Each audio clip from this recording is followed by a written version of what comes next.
Vamos, Brasil. Telefone liberado, 2578-6000. Este é o telefone que você pode ligar agora à vontade. Teremos uma tarde com o urologista para esclarecer todas as dúvidas, hein, gente? O momento é esse. Se você que está em casa tem a mãe, o pai, porque a gente pensa que o urologista é só para os homens, não. Ele pode esclarecer muitas dúvidas para nós mulheres também. Então, o momento é esse. Está liberado o telefone e todas as redes sociais, não é isso, doutor? Tudo bem, obrigado pelo convite, é um prazer estar sempre aqui, né? É um prazer ter você aqui. Se a gente tiver mais tempo para falar, nós vamos dar informações. Nós temos uma hora aqui, vamos dar informações, vamos falar o programa inteiro, você vai ficar comigo até o final, hoje eu não deixo você sair daqui. Não, é importante, primeiro, assim, um mito que a gente pode tirar é de que as pessoas pensam que o urologista só cuida de homem, né? O urologista cuida de mulher. Então, tem as pedras, os cálculos, tem as cistites que fazem as mulheres sofrerem muito, Cistite, tem as questões sexuais, e aí vai. Não, a guerra do sexo está apenas começando, que hoje vamos fazer alguma briguinha aqui, hein, irmão? Vai ter briga? Vai ter briga, vai ter briga. Comigo mesmo. A guerra do sexo, então, está começando e eu conto com a ajuda das meninas, hein?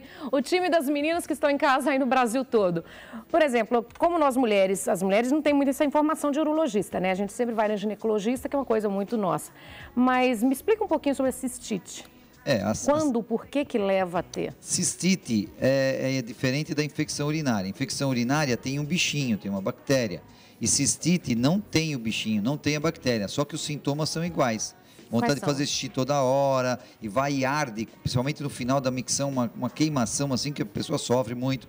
Às vezes, por ficar mais assim, depois de um dia, pode começar a sair sangue na hora que vai urinar, e isso assusta muito a pessoa. Quer dizer, pode dar febre se tiver infecção. É um sintoma agudo, é uma cistite aguda, uma infecção aguda, que pode se tornar crônica. As pessoas que têm isso é mais comum do que você imagina. Pessoa que tem assim 3, 4 vezes por ano. Quer dizer, trata de uma, tem outra. Trata de uma, tem outra. E nós, os ginecologistas, têm uma visão de tratamento. Nós temos uma visão um pouquinho diferente.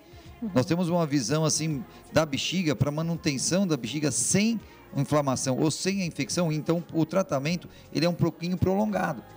Hoje existe aquela, que todo mundo sabe, aquela frutinha cranberry, que é uma frutinha americana, que faz um suco e tal, que as pessoas comem, que ajuda a proteger as vias urinárias. Só que tem uma dosagem certa. Não é para você ir lá ficar comprando e tomando. Também precisa sempre de uma orientação médica. E assim, a cistite, como não tem uma bactéria, ela está ligada, assim, é muito pessoal, é muito individual. Tem mulheres que têm uma predisposição. Tem relação sexual, parece cistite em seguida. Fica nervosa, tem infecção urinária, porque a região pélvica da mulher, que é a região genital, pélvica, ela tem a menstruação, ela tem o sexo, ela tem toda a questão hormonal, quer dizer, todas as variações, tem a gravidez, quer dizer, então é uma área sensível, o foco da mulher é uma área muito sensível que faz, se tiver alguma coisa, é ali que vai aparecer, e aparece muito na cistite. Quer dizer, a parte de estresse e doenças locais.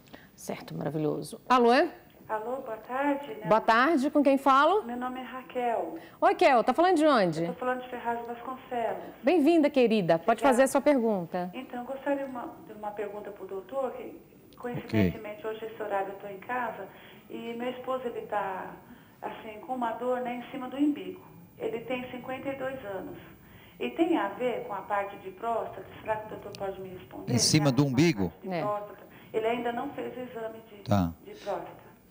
Quantos anos ele tem? 52. 52. Bom, primeiro que ele precisa fazer o exame da prevenção da próstata. Homens, a partir, eu ainda continuo dizendo que é 45 anos, onde você vai fazer a prevenção do câncer de próstata e algumas outras orientações. Você vai fazer a prevenção, você faz uma prevenção de 50 doenças no mínimo. Essa dor que ele tem deve ser mais relacionado à questão intestinal, porque não tem nada a ver, está muito longe a bexiga da próstata, tudo do umbigo. Então é alguma questão local. Hérnia, né, que é uma coisa mais evidente, mas tem hérnia às vezes pequenininha embaixo da gordura, que ela fica escondida. E outra que é a questão mais intestinal, cólicas, alguma outra coisa desse tipo. Tem que procurar um clínico geral, se for muito forte, vai ao pronto-socorro, né? Mas tem que ir atrás, não pode deixar. As pessoas têm a tendência a deixar. Os homens têm a tendência. Sem dúvida. Não, deixa para depois, e vai ficando, e às vezes não aparece. Só para você ter uma ideia, hoje, a estimativa é de cada 6 homens, 2 vão ter câncer de próstata. É muito grande. Diz que você teve, tem ou terá. Sim. Essa é um câncer de envelhecimento. Verdadeira? Então, um homem de 80 anos de idade, ele já tem 80% de chance de ter câncer de próstata. Mas ele não vai morrer por causa disso. Ele vai simplesmente ter que tratar. Se ele não cuidar. né? O que a gente procura, no sentido assim, figurativo, é aqueles homens com câncer de próstata a partir dos 45 anos de idade. Porque quanto mais precoce você dá o diagnóstico, mais você cura. Você pode curar um câncer de próstata. Vou deixar esse então, mulheres, aqui, vocês que realmente se cuidam, vivem mais, e nesse aspecto a gente tem que dar a mão palmatória a vocês. Ah, vocês só nesse se aspecto? cuidam dos homens. Não, tem mais alguns, mas assim, só nesse vamos aspecto. enfocar nesse. Tem os aspectos sexuais que a gente depois pode definir um pouquinho. Só esse também? Tá muito mas machista hoje, né? Vamos fazer o seguinte, vamos liberar o telefone. Ele tá muito machista hoje, não dá, né, doutor? Assim tá difícil, né, Baiana? Baiana, mas tá difícil esse tomara que caia aí, hein? Eu perguntei para ela antes do programa, falei, mas por que põe um vestido que você tem que ficar levantando toda hora? Tá mas é justamente tomara que caia, né? É para cair. Diga, Baiana. É o Eugênio Figueiredo, ele é da Angola, tá assistindo pelo site a gente, ele mandou essa pergunta aqui.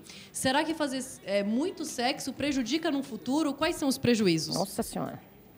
Esse muito sexo é complicado. Você sabe que eu tenho muitos pacientes lá de Angola, né? E realmente eles vêm aqui no Brasil para se tratar, um pessoal assim que tem uma sexualidade exuberante. Até eles abusam um pouco porque o que tem de AIDS, o que tem de DSTs, eles têm múltiplas famílias, é um pouco uma sociedade diferente, então tem que ter muita orientação do governo de lá para acabar com esse negócio da AIDS. Ou seja, ter sexo não faz mal para ninguém, a não ser que você não queira. A não ser que você esteja doente ou que seja forçado. Então, o sexo é uma prática de alegria, de troca de energia, de você estar bem. Então, você tem que se preparar física e emocionalmente, a parceria também, o ambiente, o tempo e, curtir. Curtir com alegria, com safadeza, brincadeira, fantasia, aí você vai poder estar bem. E se você, quanto mais sexo tem, mais vai ter. Quanto menos tem, menos vai ter. Então, sexo não mata ninguém, não. Pode transar à vontade. Fica à vontade. Eu vou aproveitar e mandar um beijo para a Agatha Bruni, que está reclamando que a Baiana não mandou o beijo dela. Agatha Bruni, beijos. E para a Jéssica, ó, muita energia para você, viu? Essa turminha desde a Record me acompanha. Alô? Alô? Com quem falo? Com Edmilson, de Natal, Rio Grande do Norte. Bem-vindo, querido. Pode fazer a sua pergunta. Bom, eu gostaria de perguntar ao doutor... Oi, sobre displasia prostática benigna, certo? Ok. Que eu estou tomando esse medicamento, Tonsulon, né? E finasterida. Ok. O médico indicou para fazer aquela cirurgia via uretra, não é isso? Isso. É a famosa rapagem da uretra, ou aliás, da próstata. Certo. Aí eu queria saber qual o risco, se realmente é indicado... que a gente fica com medo, né, quando fala em próstata. Né? Bom, você falou um monte de nome aí, deixa eu mostrar aqui, né, porque senão é muita coisa técnica, é próstata, é uretra e tal. Então é o seguinte, ó, você pode segurar desse lado, será? Sim. Fica mais facinho pra gente? A gente pega o Wesley ali. Ó, aqui tem, tá mostrando já? Já. Ó, canal da urina, ok? Aí vem a próstata e aqui a bexiga. Então, a próstata, ela fica no caminho, ó, o canal da urina passa pelo meio da próstata, tá vendo? Então, existem duas doenças. O câncer de próstata, que ele cresce na periferia, ele não fecha o canal, por isso que ele é silencioso. Daí a importância de fazer a prevenção. O que ele fala é uma hiperplasia, é um crescimento da próstata benigno. Então, essa próstata cresce assim, ó, para cá. E conforme ela cresce muito, hoje eu peguei um paciente de 300 gramas de próstata, e a próstata mede 20, pesa 20 gramas só. Para você ter uma ideia do crescimento, ele é um caso anormal, mas assim, depois de umas 50 gramas, começa a incomodar. E muitas vezes tem indicação cirúrgica, como ele falou. Essa cirurgia é feita pelo canal, pela uretra, e faz um novo caminho aqui, ó. Tudo pelo canal, sob visualização direta, ou então pela câmera na vídeo. E uma cirurgia relativamente tranquila, mas assim, tem uma indicação certa. Se você está tomando já finasterida, que é para diminuir, esse é o nome técnico, não tem problema a gente falar, né? Ele tem para diminuir um pouco a próstata e a outra medicação, que é a tansulosina, também para tirar os sintomas. Então, hoje, as indicações cirúrgicas são muito pequenas, porque os remédios são bons. Então, quando você faz o diagnóstico, você toma o remédio, diminui os sintomas e a próstata pode diminuir. Tá? A única, senão que esse, você já deve ter lido uma bula, a finasterida em 5 miligramas, para alguns homens, levam a disfunção erétil, né? Acabam atrapalhando um pouquinho a sexualidade, então tem remédios, às vezes, substituto. Com outro remédio? Tem outro substituto e tal. O importante é que você realmente, você confia no seu médico, vai lá, opera que vai dar tudo certo. É você fazer a prevenção. Então a prevenção, já aproveitando aqui a figura, o homem tem que fazer o ultrassom da região, porque assim vê o tamanho da próstata, vê se tem nódulo, calcificação, cisto, vê se tem câncer de bexiga, que também é silencioso, viu, Nani? É silencioso. Ele é pequenininho. E ele, às vezes, fica com uma verruga aqui, ó, de 1, 2 centímetros e que pode sangrar. Então, tem que fazer essa prevenção. E não tem como fugir do toque, hein? Ó, aqui, ó, o meu dedo aqui, já está pronto. Ó. Já estou em ponto de bala aqui, o meu dedo. Pronto. Passa bastante aqui lubrificante, vai até a próstata, faz uma massagem da próstata, que eu vou perceber se tem algum caroço e algum nódulo. Que é só com toque que consegue detectar se tem algum nódulo, viu, gente? E, Nani, então, muito importante. depois do meu toque, os pacientes ficam contentes. Porque sai dali sabendo que não tem a doença, mas né? eu queria sugerir alguma coisa assim de sacanagem, mas tem alguém te esperando, né? viu? É porque ele fala que não tem. Alô? Oi, boa tarde. Boa tarde, com quem falo? É o Lucas, Oi, Lucas, você está falando de onde? Itaquera. Bem-vindo, querido. Pode fazer essa pergunta. Eu tô, e você? Tudo. Eu queria fazer uma pergunta para o doutor. À vontade. Eu queria saber se o princípio ativo sildenafila, não sei se esse é o nome correto, ele sendo usado, ele gera cegueira posteriormente? O sildenafil é o medicamento do Viagra, né? Então, para o pessoal já saber, é o sildenafil.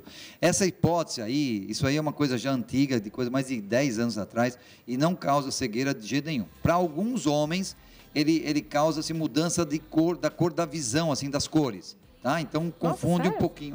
Para alguns homens, mas é bom, a gente tem que falar tudo o que acontece. Mas, assim, 99% das vezes não acontece nada.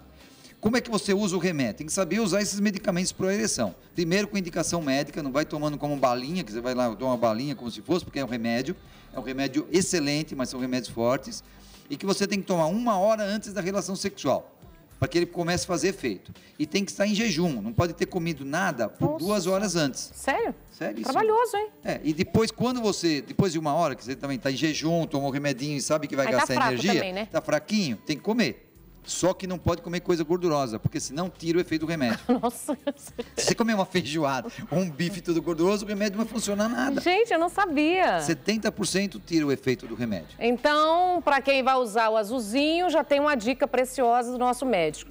1 hora antes de namorar, você tem que tomar o remédio. 2 horas de jejum, então tem que ser 2 horas antes você não comer nada, então 1 hora antes tomar o remédio de namorar. E depois das 2 horas não comer nada gorduroso. Então, não, assim, você, atento, né? como esse remédio dura muitas horas, Quantas horas 6, 8 horas. Mas também ninguém não consegue precisa namorar correr, 8 horas né? Também não precisa ficar correndo. Então ele pegou, tomou, tá tudo bem, ele percebe. Meu filho, 8 horas, vai lá, só quando tiver 17, 18 anos, né? Certo? Uma saladinha, não é uma boa? Um sanduichinho light, alguma coisa desse tipo, e aí depois ele tem todo o tempo. E não vai com pressa, não. Namora, beija, abraça. Também com 8 horas, né, amigo? Mulheres gostam de beijo, né? Abraço fora da cama, não é? Isso mesmo. Não é isso? O antes vai dizer o que vai ser o durante. E o também... depois vai garantir o novamente. Mas... Diga, Baiana. Não pode esquecer da pegada. Atrapalhou tudo. Não, doutor, o Anônimo está perguntando aqui se pode fazer uso de bebida alcoólica junto com o remédio. Então, o sildenafil especificamente, não. Porque ele pode dar um pouco de cefaleia. Eu até não aconselho esses homens a beberem quando usa o sildenafil, o tadalafil e outros medicamentos que tem. Outras marcas não tem muito problema, mas eu não aconselho. Se, no máximo, tomar assim, um vinhozinho, meio copo, tá? Gasta a sua energia em outras coisas, porque a bebida aí, eu acho que não vai ficar muito legal. Pode ter alguma intercorrência, não vale a pena, né? Correr isso. Álcool nunca é bom, né? Lembrar que os homens que são cardiopatas graves, que usam remédios para infarto, derrame e outras coisas, não pode usar. Mas quem tem hipertensão arterial pode usar o remédio. Porque todo mundo fala isso. Eu tenho pressão alta, então não posso usar. Pode usar. Lógico que tem que passar no cardiologista antes, né? Certo, querido. Alô? Alô? Com quem falo? Com a Cidinha. Oi, amiga, tudo bem? Tudo bom, amada? Tá falando de onde? Estou falando de São Paulo. Bem-vinda, querida. Ó, todo seu, nosso médico. Pode perguntar à vontade. Tá ok. Então, eu gostaria de fazer uma pergunta para o doutor. Estou à sua disposição.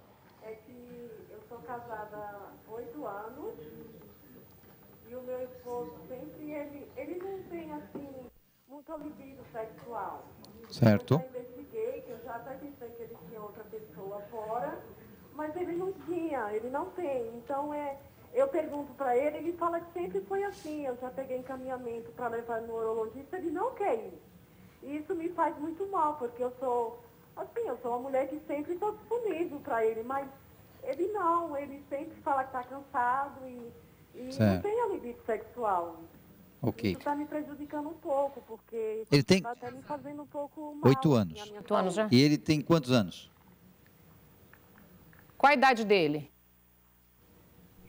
Ele tem 44 anos. 44 Nossa, anos. é É jovem. novo. 44 Jovem.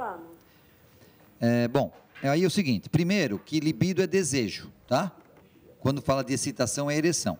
Se ele tiver uma dificuldade de desejo, primeiro, logicamente, ele tem que ir no médico, né? O urologista, você mesmo marca, pô, vai junto com ele. Ele não quer ir, é isso que Mas eu tô quando a falando. mulher marca, assim, acaba Não indo. vai, Celso. É. A gente tem que tentar nessa guerra. Tem homens que são muito assim, cabeça dura, né? sabe? Cabeça dura, não vai. Mas se ela falar assim que não transa mais, é capaz que ele vá. Mas ele não tá transando já. Mas aí se não transar nada, aí que ele vai acordar. Entendeu? É isso que eu tô Assim, falando. cada um tem a sua Complicado. sexualidade. Se, às vezes, ele, como outros homens, tem menos desejo ou menos assim, excitação, menos frequência sexual, não é porque tem uma doença, mas muitas vezes está ligado ao emocional, ao relacionamento. O que você tem que fazer é falar com ele que você realmente quer fazer com que ele tenha uma vida sexual ativa com você, do jeito dele, do seu jeito. E aí, sim, vamos buscar ajuda para ver se não tem nenhuma doencinha. E aí você vai, então, tem medicamentos para melhorar isso. Às vezes é diminuição de hormônio, tem que tomar um hormôniozinho. Andropausa Às vezes, pode ser precoce também? Pode, tem andropausa, como tem a menopausa precoce, também pode ser. Pode ser também. Assim, você,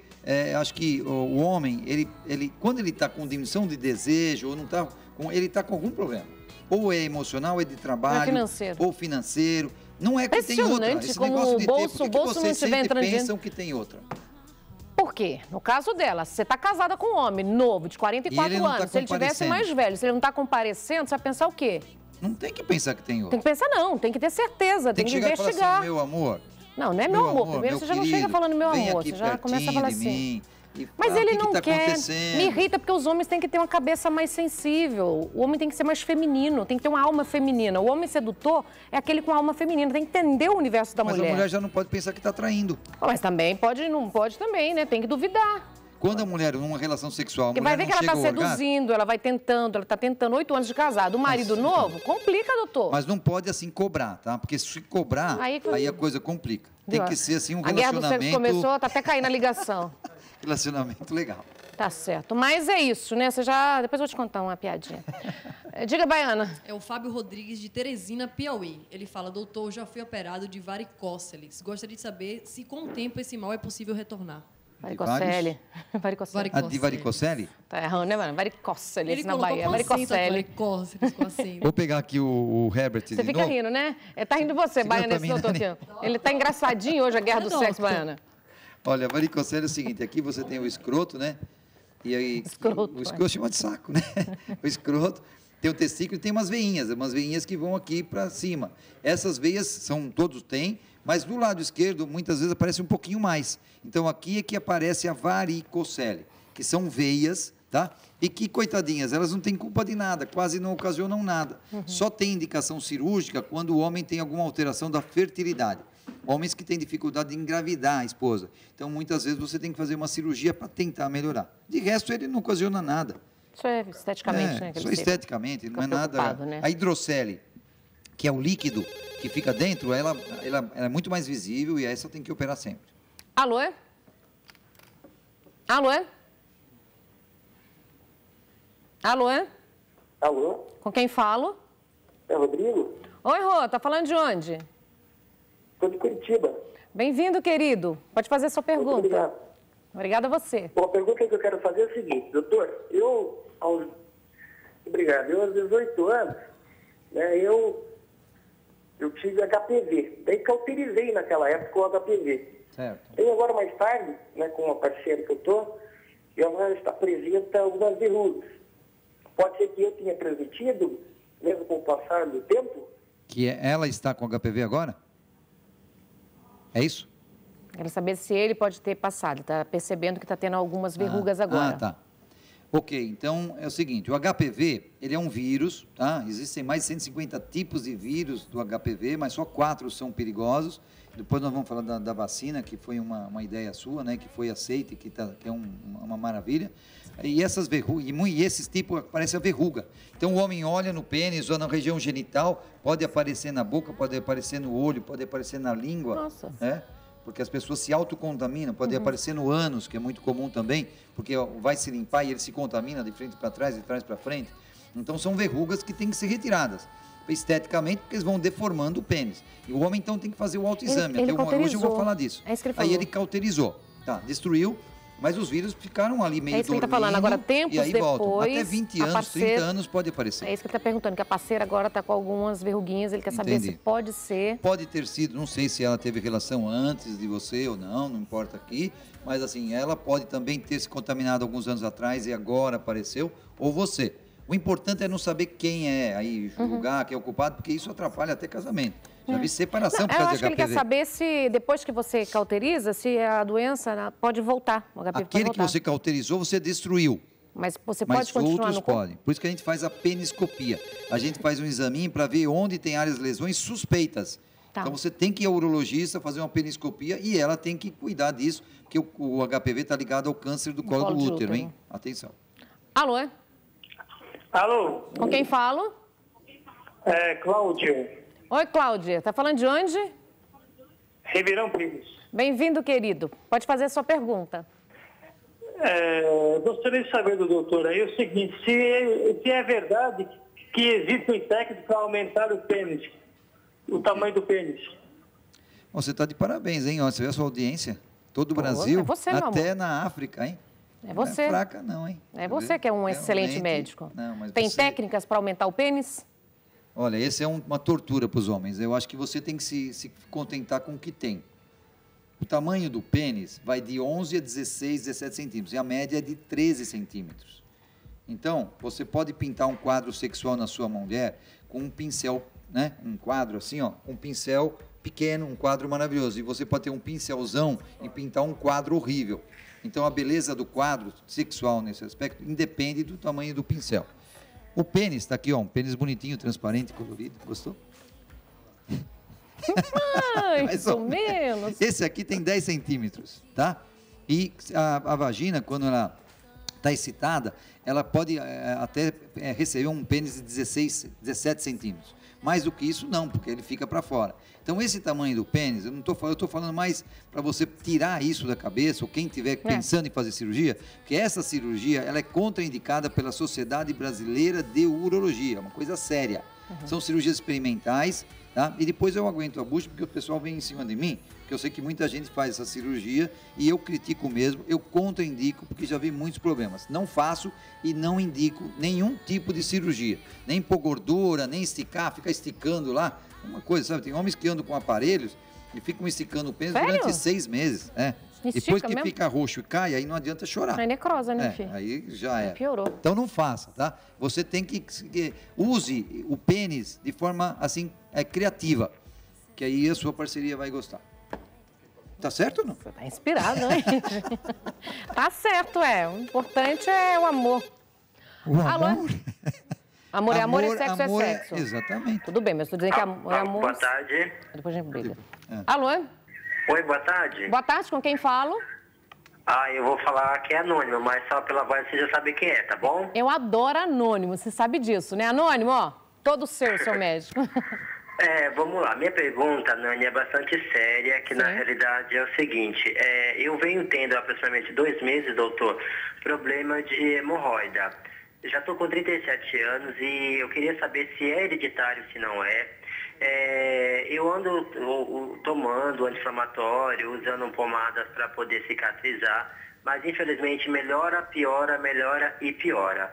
É caso de cirurgia? Como resolver? E se isso realmente é hereditário? Porque meu pai, eu tenho conhecimento que tem o mesmo problema. Ok. Então, peraí, vou mostrar aqui para o pessoal até dar uma diquinha também. A gente tem tempo hoje. Temos. Você vê aqui, ó. Tem temos aqui, hoje tempo, moça. aqui o ânus, né? Tem aqui o canal anal e aqui você tem a região do ânus que é onde aparecem as hemorroidas. Então, aqui você tem esse vermelhinho, que são os esfíncteres. Então, tem vasos, todos nós temos vasos aqui no ânus, mas são vasos normais, que eles não aumentam e não atrapalham. Quando ele aparece para fora, uma bolinha, assim, um vasinho, um tipo de 2, 3 milímetros, 5 milímetros, é uma hemorroida externa.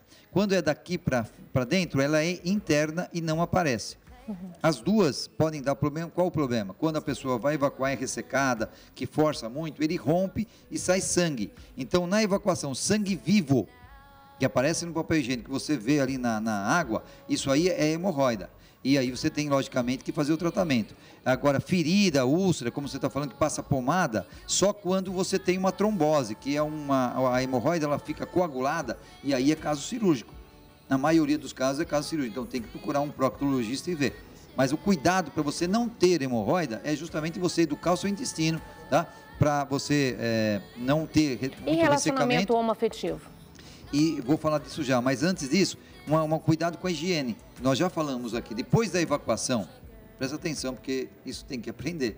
Tem que ensinar o seu marido, tem que ensinar o seu filho, você tem que aprender. Após a evacuação, usar o papel higiênico e sempre se lavar. Sempre que possível se lavar. Se não deu, quando chegando em casa se lava. Porque ficam resíduos aqui de fezes e às vezes machucou um pouquinho e as fezes, logicamente, são contaminadas. E aqui fica um orifício, aí você tem abscesso, você pode, então, ter uma complicação na hemorroida, coisa desse tipo. Essa higiene é importante. Relação anal. Você pode ter com hemorroida. Não tem problema, a não ser que ela esteja inflamada. Quer dizer, e outra, o sexo anal não provoca hemorroida. No livro está escrito aí, tá? Depois eu vou falar que eu vou participar da feira Você vai me indicar um proctologista para vir aqui no programa. Tá certo, vou indicar mesmo. Eu estou devendo isso para você, aliás, já. Você já me pediu. Então, quer dizer, pode ter, mas se tiver inflamado, não. Sabe que a partir de amanhã tem a feira erótica aqui em São Paulo. Amanhã? Você vai falar disso? Dia 27. Você vai para o intervalo? Depois do intervalo. Nós vamos no intervalo comercial, vamos? Tem mais gente na linha esperando falar contigo. Tá bom. Depois. Alô? Alô? Com quem falo? Oi, aqui é o Caio. Oi, Caio, tá falando de onde? Santa Amaro, Vila das Beleza. Tudo bem, não?